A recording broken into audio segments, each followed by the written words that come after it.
సాయిరామ్. సమర్థ సద్గురు సాయినాథ్ మహారాజ్కి జై. మన సాయి భక్తులందరికీ నమస్తే అండి. అందరూ ఎలా ఉన్నారు ఫ్రెండ్స్? ఏం చేస్తున్నారండి? ఈ రోజు వీడియోలోకి వెళ్లే ముందు బాబా గారి ఆశీస్సులు మీ అందరికీ దొరకాలని మనస్ఫూర్తిగా కోరుకుంటున్నాను. ఇంక ఈ రోజు బాబా ఏమంటున్నారు అని అంటే, బిడ్డ నీకు ఒక హెచ్చరిక తల్లి, నీకు సమయం అనేది ఇప్పుడు బాగోలేదు తల్లి, ఇంకొక 3 గంటల పాటు నువ్వు ఎక్కడికి కూడా బయటికి వెళ్ళకు, నీ గురించే నేను ఆ ఈశ్వరుని ప్రార్థిస్తున్నాను అని చెప్పి ఒక గొప్ప సందేశాన్ని బాబా మనకి ముందుగానే తెలియచేస్తున్నారండి. ఎందుకు బాబా ఇలా అంటున్నారు, ఏం చెప్పబోతున్నారు అనే విషయాన్ని మనం తెలుసుకుందాం. ఇంకా వీడియోలోకి వెళ్ళడానికి ముందుగా మన ఛానల్ ఎవరైతే కనుక కొత్తగా చూస్తున్నారో వాళ్ళందరూ ప్లీజ్ సబ్స్క్రైబ్ చేసుకోండి ఫ్రెండ్స్. మీకు వీడియో నచ్చితే కనుక ఒక చిన్న లైక్ చేసి సపోర్ట్ చేయండి, మీ ఫ్రెండ్స్ అందరికీ కూడా షేర్ చేయండి. మీ అందరికీ ఒక విషయం చెప్పాలి. నా జీవితంలో ఎన్నో సమస్యలతో బాధపడుతూ ఉన్నప్పుడు నాకు ఒక గురువు గారు పరిచయం అయ్యారండి. నాకున్న సమస్యల్ని ఈ గురువు గారు చాలా ఈజీగా ఫోన్ ద్వారా ఆయన కొన్ని పూజలు చేసి మన సమస్యని పరిష్కరించడం అనేది జరిగింది. అందువల్ల మీకు ఎలాంటి సమస్యలు ఉన్నా కూడా, అంటే ప్రేమ, పెళ్లి, సంతానం, ఆరోగ్యం, విదేశీ ప్రయాణం, కోర్టు సమస్యలు, భార్యాభర్తల మధ్య సమస్యలు, మానసిక శారీరక సమస్యలు, పర్సనల్గా మీ సమస్యలు అనేవి ఎలాంటివి అయినా సరే వెంటనే పరిష్కరిస్తున్నారండి. ఇంకా ఆయన పేరు కోయిదర సుబ్రహ్మణ్య రాజు గారండి. ఆయన ఫోన్ నెంబర్ 9347293375 అండి. ఇంకా ఇప్పుడే ఆయనకి కాల్ చేసి మీ సమస్యల్ని ఇట్టే పరిష్కరించుకోండి. ఇంకా వీడియోలోకి వెళ్దామండి.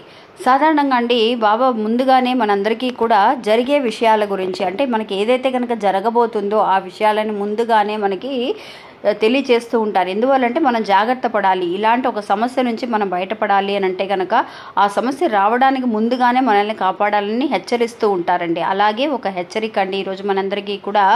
ఇది నిజంగా జరిగిన ఒక విషయం అండి. బాబా సచ్చరిత్రలో కూడా మనకి సాయి సచ్చరిత్ర చదివిన వాళ్ళు ఉంటారండి, ఎంతోమంది చదువుతున్నారు. అలా చదివిన వాళ్ళందరికీ కూడా తెలుసండి, బాబా అందులో ఆ సచ్చరిత్రలో చెప్పినట్టుగా ఎంతో మందికి మంచి మంచి అద్భుతాలనండి చూపిస్తూ ఉండేవారు. అంటే భక్తులకి ముందుగానే చెప్తూ ఉండేవారనమాట. అమ్మ ఇప్పుడు వాతావరణం బాగోలేదు, నువ్వు ఇప్పుడు వెళ్ళకండి అని చెబుతూ ఉండేవారండి. అలాగే ఈరోజు అండి మనకి తెలియచేస్తున్నారనమాట ఒక హెచ్చరిక తల్లి, 3 గంటల పాటు నువ్వు ఎక్కడికి బయటికి వెళ్ళకు అని చెప్పి. ఇది నిజంగా జరిగిందండి. ఒక భక్తురాలికండి బాబా కలలో కనిపించి చెప్పారనమాట, అమ్మ నీకు సమయం అనేది ఇప్పుడు బాగోలేదు, ఒక 3 గంటల సేపు నువ్వు ఎక్కడికి బయటికి వెళ్ళకు అని చెప్పి. నిజంగా అది ఆశ్చర్యం అనిపించిందండి నాకు. ఒక ఆవిడ చెప్పారనమాట, గుడిలో కనిపించావిడ చెప్పింది, అక్క నాకు బాబా ఇలా కళ్ళలో కనిపించి చెప్పారక్క, అందువల్ల ఇంకా ఆ తర్వాత 3 గంటల సేపు నేను ఎక్కడికి వెళ్ళలేదు అని చెప్పి.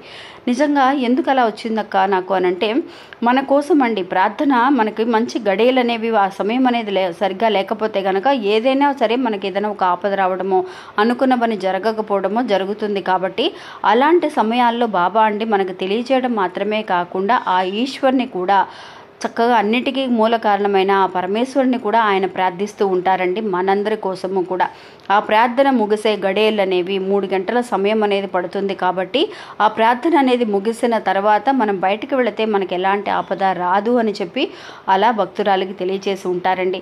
నిజంగా తనకి తెలిసిందండి బాబా అలా చెప్పారు, ఎందుకు చెప్పారు అనేది తనకి ఒక వారం రోజుల తర్వాత తెలిసిందండి. ఆ రోజు రాత్రి అండి తను గనక అలా వెళ్ళి ఉంటే, తను యాక్చువల్గా ఒక ఊరు వెళ్ళాల్సిన పని అండి.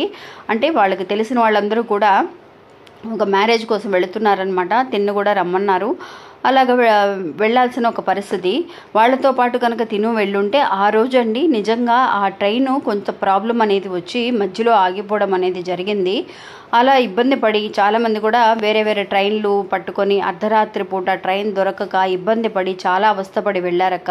నిజంగా నేను కూడా ఇలా వెళ్ళి ఉంటే కనుక నిజంగా చాలా బాధపడి ఉండేదాన్నేమో. నేను మాత్రమే వెళ్దామని అనుకున్నాను, నాకు నిజంగా వెళ్ళడం కూడా సరిగ్గా తెలియదు, ఎలా వెళ్ళాలో ఏంటో, వెళ్ళి కనుక ఉంటే చాలా ఇబ్బంది పడి ఉండేదాన్ని అని చెప్పి తను చెప్పిందండి. ఇది అక్షరాల నిజమండి. మనందరికీ కూడా ఇప్పుడు ఇలా తెలియచేస్తున్నారంటే, మీరు ఈ వీడియోని ఎప్పుడైతే చూస్తున్నారో అప్పటి నుంచి ఒక 3 గంటల సమయంలో కనుక 3 గంటల సమయం పాటు కొంత వెయిట్ చేసి మీరు వెళితే కనుక మంచిది. లేదు అర్జెంటుగా నేను వెళ్ళాలక్క, ఖచ్చితంగా బాబా మెసేజ్ ఇలా చెప్పారు కదా అని అనుకున్నప్పుడు మీరు ఏం చేస్తారనంటే, ఆ గణపతి మంత్రం అనేది ఒకటి ఉందండి, ఆ వినాయకుడికి సంబంధించిన ఒక మంత్రం అనేది ఉందన్నమాట.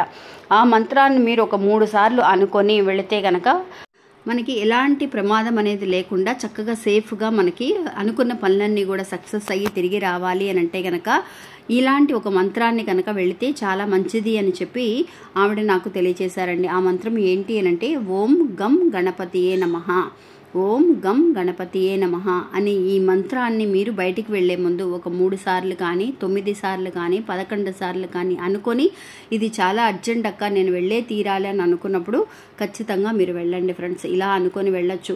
ఇంకా మన బాబాని ఎప్పుడు కూడా మనం సాయిరామ్ సాయిరామ్ అని అనుకుంటూనే ఉంటాం. ఆయన్ని తలుచుకునే రోజంటూ ఏమీ ఉండదండి. నిజంగా ఇది మన కంట పడింది ఈరోజు బాబా ఇలా చెబుతున్నారు అని అంటే ఇది కొంత మంచి వరకేనండి.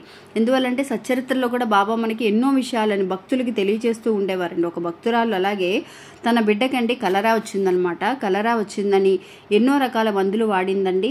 మందులు వాడినా కూడా తనకి తగ్గలేదనమాట ఆ బిడ్డకి. అప్పుడు ఆ బిడ్డ కోసం అండి బాబా దగ్గరికి వెళుతుందనమాట.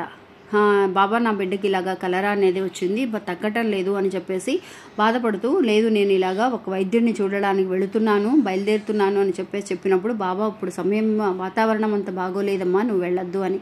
నిజంగా వాతావరణం అనేది ఏంటి అని అంటే ఆయన భాషలో అండి మనకు సమయం అనేది సరిగ్గా లేదని. అయినా సరే ఆ బిడ్డ పడుతున్న అవస్థ అనేది చూస్తూ ఊరుకోలేక ఆ తల్లి బయలుదేరి వెళ్ళిపోయిందండి వైద్యుడిని చూడడానికి. అలా వెళుతున్న ఆ బండి అండి ఎడ్ల బండిలో వెళ్ళడం అనేది జరిగింది. ఆ బండి ఆ గొయ్యలో వర్షం వల్ల ఆ రోజు రాత్రి వర్షం పడడం అనేది జరిగింది. ఆ గొయ్యలో ఆ బండి అనేది ఇరుక్కుపోవటం, ఆ బండి బయటికి రావడానికి చాలా ఇబ్బంది పడటం, ఆ బిడ్డను పెట్టుకొని చాలా అవస్థపడడం అనేది జరిగిందండి. అందువల్ల ఎన్నో రకాలుగా బాబా మనల్ని హెచ్చరిస్తూ ఉంటారు. ముందుగానే మంచి సేఫ్గా అండి మనల్ని ఎలా అయితే కనుక సేఫ్ మోడ్లో ఉంచుకోవాలో, ఎలా అయితే కనుక ఆయన మనల్ని కాపాడాలో ఆయనకి చాలా బాగా తెలుసండి. అందువల్ల మీరు ఈ వీడియో మీకు ఎప్పుడైతే కనుక మీకు కంటపడుతుందో అప్పటి నుంచి కూడా కొంత వెయిట్ చేసి మీరు వెళ్ళడం అనేది మంచిది. అలా కానప్పుడు నేను చెప్పాను కదండి ఆ మంత్రాన్ని, గణపతి మంత్రాన్ని, వినాయకుడి మంత్రాన్ని, ఓం గం గణపతియే నమః అనే మంత్రాన్ని మీరు ఒక 2 నిమిషాలైనా సరే కూర్చొని అనుకొని ఆ తర్వాత వెళ్ళండి. ఎలాంటి ప్రమాదం అనేది లేదు. ఇంకా ఇది ఫ్రెండ్స్ ఈరోజు మన వీడియో. ఈ వీడియో కూడా మీ అందరికీ ఎంతో ఉపయోగపడుతుందని అనుకుంటున్నాను. నచ్చితే కనుక ఒక చిన్న లైక్ చేసి సపోర్ట్ చేయండి. మీ ఫ్రెండ్స్ అందరికి కూడా షేర్ చేయండి. మళ్ళీ మంచి ఇంకోళ్ళు మళ్ళీ కలుస్తాను. అంతవరకు సెలవు. నమస్తే. ఓం సాయిరామ్.